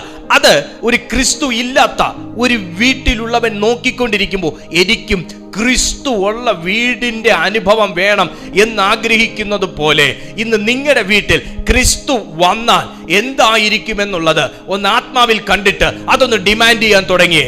യേശുവിന്റെ നാമത്തിൽ സ്ത്രീയിൽ നിന്ന് ജനിച്ച നിങ്ങളുടെ ജീവിതത്തിൽ ക്രിസ്തുവിൽ നിന്ന് ജനിപ്പിക്കാൻ കഴിവുള്ളവന്റെ ആത്മാവ് വന്നാൽ, ക്രിസ്തുവിൽ നിന്ന് ജനിച്ചവന്റെ അനുഭവം നൽകാനുള്ള ആത്മാവ് വന്നാൽ എന്തായിരിക്കും അനുഭവം എന്ന് നിങ്ങൾ ചിന്തിച്ചേ.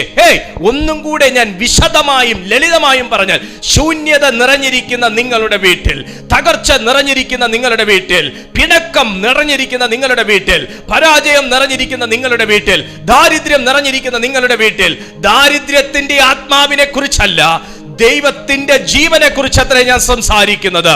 ദാരിദ്ര്യത്തിന്റെ അവസ്ഥയെ കുറിച്ചല്ല, സമൃദ്ധിയുടെ ആത്മാവിനെ കുറിച്ച് അത്രേ ഞാൻ സംസാരിക്കുന്നത്. ആ ക്രിസ്തുവിന്റെ ആത്മാവ് വന്നാൽ എന്താകുമെന്ന് നിങ്ങൾക്ക് ആത്മാവിൽ ഒന്ന് കാണാൻ കഴിയുന്നെങ്കിൽ ആ ആത്മാവിനെ നിങ്ങളുടെ ജീവിതത്തിലേക്ക് ഒന്ന് വിളിക്കുക, നിങ്ങളുടെ ഭവനത്തിലേക്ക് വിളിക്കുക. ഭവനത്തിൽ ക്രിസ്തു വേണം, വ്യക്തിയിൽ ക്രിസ്തു വേണം, വാഹനത്തിൽ ക്രിസ്തു വേണം, സഭയിൽ ക്രിസ്തു വേണം, ബന്ധങ്ങളിൽ ക്രിസ്തു വേണം. എന്നെ കൂടാതെ നിങ്ങൾക്ക് ഒരു നാളും ഒന്നും ചെയ്യുവാൻ കഴിയുകയില്ല എന്ന് യേശു പറഞ്ഞ വാക്കിന്റെ വെളിപ്പാട് മനസ്സിലാക്കണം. എനിക്ക് പ്രാർത്ഥിക്കാൻ ക്രിസ്തു വേണം. എന്താ? ഇന്നാലേ പ്രാർത്ഥിക്കാൻ പറ്റൂ. അപ്പോ എനിക്ക് വാഹനം ഓടിക്കാൻ ക്രിസ്തു വേണ്ടേ? എനിക്ക് വീട് പണിയാൻ ക്രിസ്തു വേണ്ടേ? എനിക്ക് പ്രസംഗിക്കാൻ ക്രിസ്തു വേണം. അതെന്താ? അല്ലെങ്കിൽ മെസ്സേജ് വരൂല. അപ്പോ എനിക്ക് ഒരു പാട്ട് പാടാൻ ക്രിസ്തു വേണ്ടേ? വിവാഹത്തിന് ക്രിസ്തു വേണം. അതെന്താ? എന്നാൽ എനിക്ക് ആയുസിന്റെ അവസാനം വരെ തല്ലുകൂടാതെ ജീവിക്കാൻ പറ്റുള്ളൂ. അതുകൊണ്ട് കൈ പിടിച്ച് കൊടുക്കുമ്പോ ക്രിസ്തു വേണം. അപ്പൊ കല്യാണം കഴിച്ചതിന് ശേഷം ക്രിസ്തു വേണ്ടേ?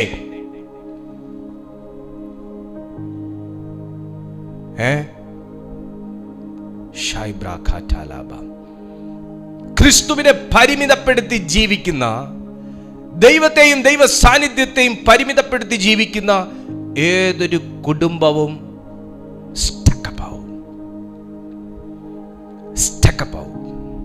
ബ്രേക്ക് ഡൗൺ ആവും.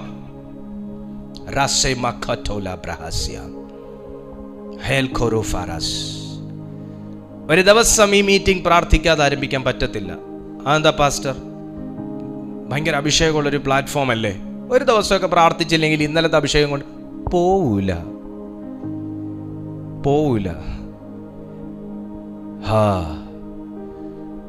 ഇന്നലെ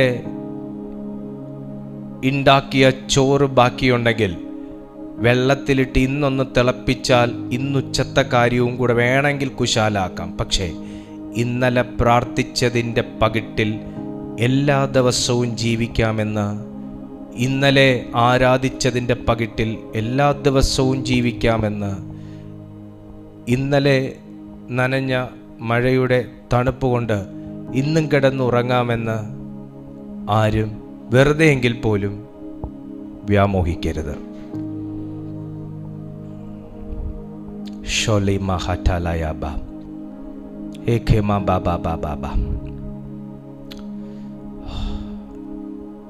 ഹൃദയത്തിനകത്തുള്ള അനുഭവങ്ങൾക്ക് മാറ്റം വരണം.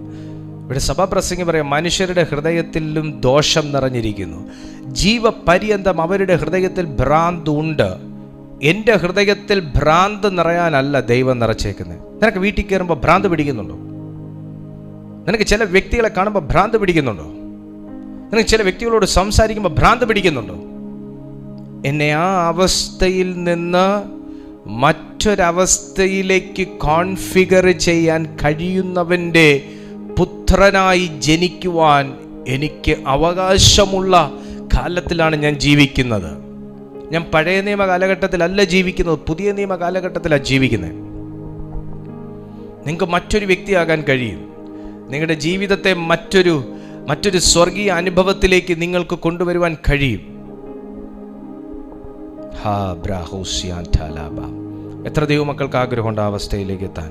റോമർക്ക് എഴുതിയ ലേഖനം കൂടെ വായിച്ചിട്ട് നമുക്ക് പ്രാർത്ഥിക്കാം. റോമർക്ക് എഴുതിയ ലേഖനം 8-ാമത്തെ അധ്യായം അതിൻ്റെ 5 മുതലുള്ള വാക്യങ്ങളിലേക്ക് നോക്കിക്കഴിഞ്ഞാൽ, ജഡസ്വഭാവമുള്ളവർ ജഡത്തിനുള്ളതും ആത്മസ്വഭാവമുള്ളവർ ആത്മാവിനുള്ളതും ചിന്തിക്കുന്നു. ജഡത്തിൻ്റെ ചിന്ത മരണം, ആത്മാവിൻ്റെ ചിന്തയോ ജീവനും സമാധാനവും തന്നെ. ഇത് ഹൃദയത്തെ ഭ്രാന്തുള്ള മനുഷ്യന് ചിന്തിക്കാൻ ഒക്കത്തില്ല. ഹൃദയത്തിൽ കഠിനമാകുന്ന വെറുപ്പും വിദ്വേഷവും ഈർഷ്യയും പകയും തിരസ്കരണ മനോഭാവവും അഹങ്കാരവും ഡംബും ആഡംബര ചിന്തയും ദ്വന്ദ്വപക്ഷവും ഒന്നും ഉള്ളവർക്ക് ഈ ചിന്ത വരത്തില്ല. കാരണം അവരെപ്പോഴും മരണത്തിന്റെ ചിന്തയാ. നമ്മുടെ ഹൃദയത്തിൽ എന്തുണ്ടോ അതേ നമ്മുടെ ലൈഫിൽ മാനിഫെസ്റ്റ് ചെയ്യത്തുള്ളൂ. ജഡത്തിന്റെ ചിന്ത മരണം. അവിടെ പിന്നെ ജീവനെ കുറിച്ച് സംസാരിച്ചിട്ട് കാര്യമില്ല, ജീവന്റെ പുക കൊണ്ട് കാണിച്ചിട്ട് കാര്യമില്ല.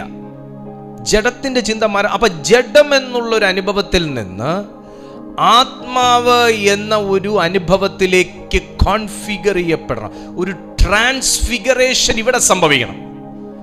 ഒരു ട്രാൻസ്ഫിഗറേഷൻ ഇവിടെ സംഭവിക്കണം. മനസ്സിലാവുന്നുണ്ടോ നിങ്ങൾക്ക്? ഒരു വളർച്ച ഇവിടെ സംഭവിക്കണം. നിങ്ങൾക്ക് ആ വളർച്ചയിലേക്ക് താല്പര്യമുണ്ടോ? അതിനിയിപ്പോ പ്രാർത്ഥിക്കുന്ന ആന്റി മുതൽ അങ്ങ് മുകൾ തട്ടിലിരിക്കുന്ന ഏതൊരു അപ്പച്ചനാണെങ്കിലും ശരി തന്നെയാണ്, ഏതൊരു സ്ഥാനമാനങ്ങൾ ഹാൻഡിൽ ചെയ്യുന്ന ഒപ്പിന് കോടികൾ വിലയുള്ള വ്യക്തി ആയാലും ശരി തന്നെയാണ്. ജഡത്തിന്റെ സാധാരണ തലത്തിൽ നിന്ന്, ഇപ്പൊ സ്ത്രീയിൽ നിന്ന് ജനിച്ചാൽ അത് ആ ഒരു ലെവലാ. പക്ഷെ ക്രിസ്തുവിൽ നിന്ന് ജനിച്ച ആ ഒരു പക്വതയിലേക്ക് ഒരു മനുഷ്യൻ മാറിയാൽ അവനെ കൊണ്ട് ദൈവം ആ ദേശത്തിൽ വലിയ കാര്യങ്ങൾ ചെയ്യും. അവനെ കൊണ്ട് ദേശത്ത് വലിയ കാര്യം ചെയ്യും. ഞാനൊരു കാര്യം കൂടെ ചുരുക്കി പറയാം. നിങ്ങളുടെ വീട്ടിൽ 5 പേരുണ്ടെങ്കിലും 4 പേരുണ്ടെങ്കിലും 7 പേരുണ്ടെങ്കിലും 3 പേരുണ്ടെങ്കിലും ആ 3-ൽ ആ 5-ൽ ആ 7-ൽ ഒരു വ്യക്തിക്ക് ഈ ഒരു വെളിപ്പാട് കിട്ടിക്കഴിഞ്ഞാൽ ജഡത്തിന്റെ ചിന്ത മരണം. അത് ആ വീട്ടിലുള്ള എല്ലാം എങ്ങനെയൊക്കെ പ്രാർത്ഥിച്ചാലും ആ ജഡത്തിന്റെ സ്വഭാവമേ കാണിക്കത്തുള്ളൂ. എങ്കിലും നിങ്ങൾ എന്ന ഒരു വ്യക്തിക്ക് ആ കാര്യത്തിനകത്തുനിന്ന് ഒരു ബ്രേക്ക് ത്രൂ കിട്ടിക്കഴിഞ്ഞാൽ, ഒരു ഡെലിവറൻസ് കിട്ടിക്കഴിഞ്ഞാൽ, നിങ്ങളൊരു മൂലയ്ക്ക് പോയിരുന്ന് ചിന്തിക്കാൻ തുടങ്ങും. ഇവിടെ ഉള്ളവരിൽ നിന്ന് വ്യത്യസ്തമായൊരു കൾച്ചർ എനിക്ക് വേണം, ഇവിടെ ഉള്ളവരിൽ നിന്ന് വ്യത്യസ്തമായൊരു നേച്ചർ എനിക്ക് വേണം, ഇവിടെ ഉള്ളവർക്ക് ലഭിക്കാത്ത ഒരു പ്രത്യേക റെവലേഷൻ എനിക്ക് വേണം. എങ്കിലേ എനിക്ക് അവരെ ഭരിക്കുന്ന ജഡത്തിന്റെ ചിന്തയിൽ നിന്ന് എന്നെ ഭരിക്കണമെന്ന് ഞാൻ ആഗ്രഹിക്കുന്ന ആത്മാവിന്റെ ചിന്തയിലേക്കുള്ള ഒരു ഉയർച്ചയിലേക്ക് എനിക്ക് കടക്കാൻ പറ്റത്തുള്ളൂ. അങ്ങനെ നിങ്ങൾ കടന്നു കഴിഞ്ഞാൽ തിരുവെഴുത്ത് പറയുന്നു, ആ ചിന്ത ജീവനും സമാധാനവും തന്നെ. നിങ്ങളെന്ന ഒരു വ്യക്തിയെ കൊണ്ട് ആ വീടിനകത്തുള്ള അസമാധാനത്തെ എൻ്റെ ദൈവത്തിന് പരിഹരിക്കാൻ കഴിയും. നിങ്ങളെന്ന ആ വെളിപ്പാട് പ്രാപിച്ച ഒരു മനുഷ്യനെ കൊണ്ട് അവിടുത്തെ മരണത്തെ ശാസിക്കാൻ കഴിയും. നിങ്ങളെന്ന ഒരു വ്യക്തിയെ കൊണ്ട് ആ പട്ടണത്തിന്റെ നേച്ചർ തന്നെ ചേഞ്ച് ചെയ്യാൻ കഴിയും. നിങ്ങളെന്ന ഒരൊറ്റ തീയെ കൊണ്ട് അവിടെയുള്ള അനേകം വിറകുകളുടെ മേൽ തീ പിടിപ്പിക്കാൻ എന്റെ ദൈവത്തിന് കഴിയും. കമോൺ, വിശ്വസിക്കുന്നവന്റെ മേൽ ആ സ്വർഗീയ തീ ഈ സെക്കൻഡിൽ വ്യാപരിക്കട്ടെ. വിശ്വസിക്കുന്ന ഏതൊരു മനുഷ്യന്റെ മേലും ആ സ്വർഗീയ തീ വ്യാപരിക്കട്ടെ. എല്ലാവരും ഒന്ന് പ്രാർത്ഥിക്കാൻ തയ്യാറായേ? എല്ലാ ദൈവമക്കളും ഒന്ന് പ്രാർത്ഥിക്കാൻ തയ്യാറായേ? വിശ്വസിക്കുന്നവന്റെ മേൽ ആ സ്വർഗീയ തീ എന്റെ ദൈവത്തിന്റെ പരിശുദ്ധാത്മാവ് പകരട്ടെ. ഈ സെക്കൻഡിൽ തന്നെ ആ ഒരു റെവലേഷൻ ജഡത്തിന്റെ അനുഭവത്തിൽ നിന്ന് ആത്മാവിന്റെ അനുഭവത്തിലേക്ക്, ജഡത്തിന്റെ അനുഭവത്തിൽ നിന്ന് ആത്മാവിന്റെ അനുഭവത്തിലേക്ക്, ജഡത്തിന്റെ ചിന്തയിൽ നിന്ന് ആത്മാവിന്റെ ചിന്തയിലേക്ക്. കമോൺ, ജഡത്തിന്റെ പ്രോഡക്റ്റിൽ നിന്ന് ആത്മാവിന്റെ പ്രൊഡക്ഷനിലേക്ക്. എന്താ ജഡത്തിന്റെ പ്രോഡക്റ്റ്? മരണം എന്താ ആത്മാവിന്റെ പ്രൊഡക്ഷൻ? അത് ജീവനും സമാധാനം. എന്താ ജഡത്തിന്റെ പ്രോഡക്റ്റ്? ദൈവത്തോട് ശത്രുത്വം. എന്താ ആത്മാവിന്റെ പ്രൊഡക്ഷൻ? ദൈവത്തോട് സ്നേഹം. എന്താ ജഡത്തിന്റെ പ്രൊഡക്ഷൻ? പിശാചുമായിട്ടുള്ള വാസം. എന്താ ആത്മാവിന്റെ പ്രൊഡക്ഷൻ? ദൈവത്തോടു കൂടെയുള്ള വാസം. ഒരു ഭയങ്കര ഷിഫ്റ്റ് അത് കുഞ്ഞെ. രാവും പകലും പോലെ വ്യത്യാസമുണ്ട്. ഞാൻ ഈ പറയുന്ന കാര്യങ്ങൾക്ക് രാവും പകലും പോലെ ഞാൻ പ്രവചിക്കുന്നു. നിങ്ങളുടെ ജീവിതത്തിൽ അതുപോലത്തെ മാറ്റങ്ങൾ ഉണ്ടാകാൻ സമയമായതുകൊണ്ട് നിങ്ങൾ ഈ മെസ്സേജ് കേട്ടത്. നിങ്ങളുടെ ജീവിതത്തിൽ അതുപോലെ മാറ്റങ്ങൾ ഉണ്ടാകാൻ, അതുപോലെ വ്യത്യാസം ഉണ്ടാകാനുള്ള സമയമായതുകൊണ്ട് ഈ മെസ്സേജ് കേട്ടത്. ഇല്ലെങ്കിൽ നിങ്ങൾ ദേ വരുന്നു ദാ പോകുന്നു എന്നുള്ള കാര്യങ്ങളും കേട്ടോണ്ടിരിക്കത്തേ ഉള്ളൂ. ഇന്ന് നിങ്ങൾ ഇത് കേട്ടിട്ടുണ്ടെങ്കിൽ രാവും പകലും പോലത്തെ വ്യത്യാസം നിന്റെ ഭാവിയുടെ മേൽ, നിന്റെ മിനിസ്ട്രിയുടെ മേൽ, ലൈഫിന്റെ മേൽ, സന്തതികളുടെ മേൽ, സന്താനങ്ങളുടെ മേൽ, ആരോഗ്യത്തിന്റെ മേൽ, ഭവനത്തിന്മേൽ, വാഗ്ദത്തങ്ങളുടെ മേൽ വെളിപ്പെടാൻ സമയമായതുകൊണ്ട് ഈ മെസ്സേജ് കേട്ടത്. ഹേൽ ബ്രോ കോസിയാൻ ടാല ബ്രോ ഹോസിയാൻ തേരിയാൻ തലബ. Come on, come on. Rico mogosian taba. ഒന്ന് ദൈവത്തോട് പ്രാർത്ഥിച്ചേ, അപ്പനെ അപ്പനെ അപ്പനെ അപ്പനെ എനിക്കൊരു മാറ്റം വേണം.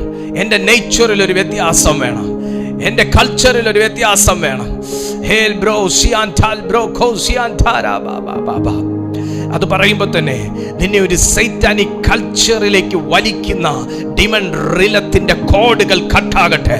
നിന്നെ ഒരു സൈറ്റാനിക് കൾച്ചറിലേക്ക് വലിക്കുന്ന ആ ഡിമോണിക് റിലം കട്ടാകട്ടെ. ആ സൈറ്റാനിക് കൾച്ചറിലേക്ക് വലിക്കുന്ന ആ ഡിമോണിക് റിലം കട്ടാകട്ടെ.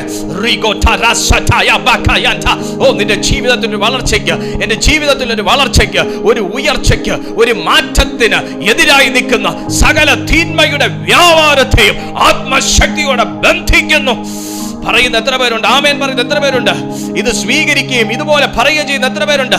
അവന്റെ ജീവിതത്തിൽ വലിയ തുറവികൾ സംഭവിക്കുന്നു, ഭയങ്കര തുറവികൾ സംഭവിക്കുന്നു, ഭയങ്കര ഓപ്പണിങ്സ് സംഭവിക്കുന്നു. In the name of Jesus. ഒരു രീതിയിലും വചനം കേട്ടാലും ഉറയ്ക്കാൻ സമ്മതിക്കാതെ, പ്രവചനങ്ങൾ കേട്ടാലും പ്രാപിക്കാൻ സമ്മതിക്കാതെ, ദൈവ ശബ്ദം കേട്ടാലും അനുസരിക്കാൻ സമ്മതിക്കാതെ, പഴയ പാരമ്പര്യത്തിലേക്ക്, കൾച്ചറിലേക്ക് പ്രാകൃത മനുഷ്യനെ പോലെ വലിച്ചു കൊണ്ടുപോകുന്ന സകല demonic realms, demonic cord, demonic chains, we are breaking it right now in the name of Jesus Christ. Shakata santaya urikata labrokosia. Amen. ഇത് പറഞ്ഞുകൊണ്ടിരിക്കുമ്പോൾ ഫാമിലിയുടെ മേലുള്ള കെട്ടുകൾ പൊട്ടി തുടങ്ങട്ടെ. ഇത് പറഞ്ഞുകൊണ്ടിരിക്കുമ്പോൾ ശൂന്യമാക്കുന്ന സകല തിന്മകളുടെ വ്യാപാരങ്ങൾ കത്തിമാറട്ടെ. ഇത് പറഞ്ഞുകൊണ്ടിരിക്കുമ്പോൾ സകല അശുദ്ധാത്മാവ് കുടുംബം വിട്ട് പുറപ്പെട്ടു പോകട്ടെ.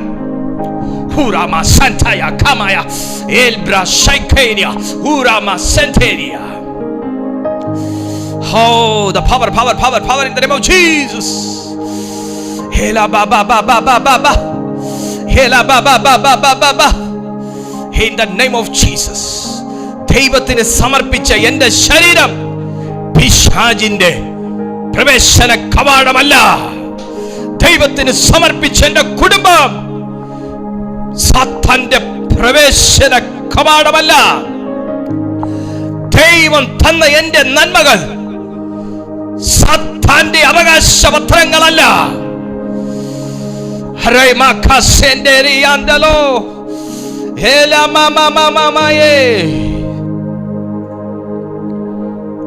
Oh Jesus.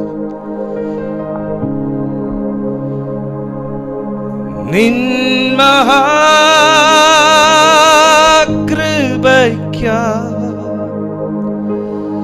അങ്ങേ ഞാൻ സ്തുതിച്ചിടുമെന്നും,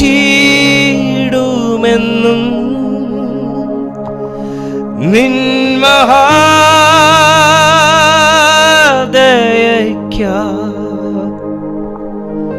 അങ്ങേ ഞാൻ സ്തുതിച്ചിടുമെന്നും,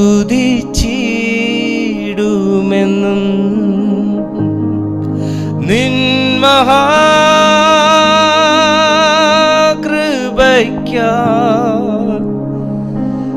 അങ്ങേ ഞാൻ സ്തുതിച്ചിടുമെന്നും,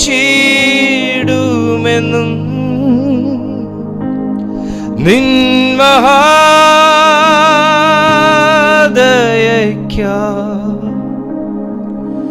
അങ്ങേ ഞാൻ സ്തുതിച്ചിടുമെന്നും. പിതാവേ, ഈ ജനത്തിനായി അങ്ങയുടെ സന്നിധിയിൽ ഞാൻ പ്രാർത്ഥിക്കുന്നു.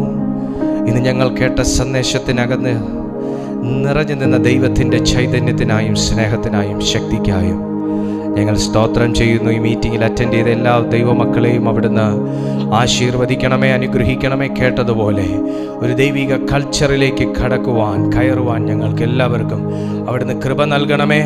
ആത്മാവിൻ്റെ അഭിഷേകം ഞങ്ങളുടെ മേൽ ഒട്ടും കുറയാതെ അവിടുന്ന് അനുദിനം വർദ്ധിപ്പിക്കണമേ. അങ്ങയെ അനുസരിക്കുവാൻ, അങ്ങയെ അനുഗമിക്കുവാൻ ഞങ്ങൾക്ക് കൃപയും ശക്തിയും വർദ്ധിപ്പിക്കണമേ. ഈ ജനത്തെ ഞാൻ ദൈവ കൈകളിൽ ഏൽപ്പിക്കുമ്പോൾ ഇവർ ഇപ്പോൾ അനുഭവിക്കുന്ന എല്ലാ പ്രയാസങ്ങളിൽ നിന്നും, പ്രശ്നങ്ങളിൽ നിന്നും, പ്രതികൂലങ്ങളിൽ നിന്നും, പ്രതിസന്ധികളിൽ നിന്നും ഈ കുടുംബത്തെ അവിടുന്ന് ഉദ്ധരിക്കണമേ. അതിനാൽ തിരുനാമം മഹിമപ്പെടുമല്ലോ. യേശുവിൻ നാമത്തിൽ തന്നെ. ആമേൻ, ആമേൻ, ആമേൻ. ദൈവം നിങ്ങൾക്ക് തരുന്ന ഈ സന്ദേശങ്ങൾ നിങ്ങൾക്ക് അനുഗ്രഹമാകുന്നുവെങ്കിൽ ഈ വീഡിയോയ്ക്ക് ഒരു ലൈക്ക് കൊടുത്തതിന് ശേഷം നിങ്ങളാൽ കഴിയുന്ന അത്രയും ജനത്തിന് നിങ്ങളിത് ഫോർവേഡ് ചെയ്യുക, ഷെയർ ചെയ്യുക, നിങ്ങൾ ഈ വീഡിയോ പങ്കുവെക്കുക. എല്ലാ ദിവസവും ഞങ്ങളുടെ ഈ മീറ്റിങ്ങിൽ കയറാൻ നിങ്ങൾ ആഗ്രഹിക്കുന്നുണ്ടെങ്കിൽ ദിവസവും രാവിലെ 6:30 മണിക്ക് ഈ ചാനലിൽ മോർണിംഗ് മെസ്സേജും വൈകുന്നേരം 6:30 മണിക്ക് ഈവനിങ് സർവീസും നടക്കുന്നു.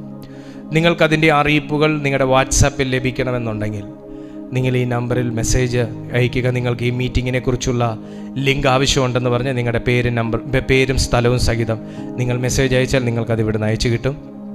അതിനാൽ തന്നെ നിങ്ങൾക്ക് എല്ലാ മീറ്റിങ്സും സ്പെഷ്യൽ മീറ്റിങ്സിനെ കുറിച്ചുള്ള നോട്ടിഫിക്കേഷൻസ് ലഭിക്കുകയും ചെയ്യും. ഈ മിനിസ്ട്രി ഓർത്ത് നിങ്ങൾ പ്രാർത്ഥിക്കുക. ദൈവമാണ് ഇതിൻ്റെ അധ്യക്ഷനായിരിക്കുന്നത്. അധികമായി അവിടുത്തെ ഹൃദയത്തിൽ ഒരാഗ്രഹം തോന്നി വലിയൊരളവിലേക്ക് ഈ കൂട്ടായ്മയെ പടുത്തുയർത്തേണ്ടതിന് നിങ്ങളുടെ എല്ലാവരുടെയും പ്രാർത്ഥന ചോദിക്കുന്നു. കർത്താവായ ദൈവം നിങ്ങളെയും നിങ്ങൾക്കുള്ള എല്ലാത്തിനെയും ധാരാളമായി അനുഗ്രഹിക്കട്ടെ. ആമേൻ.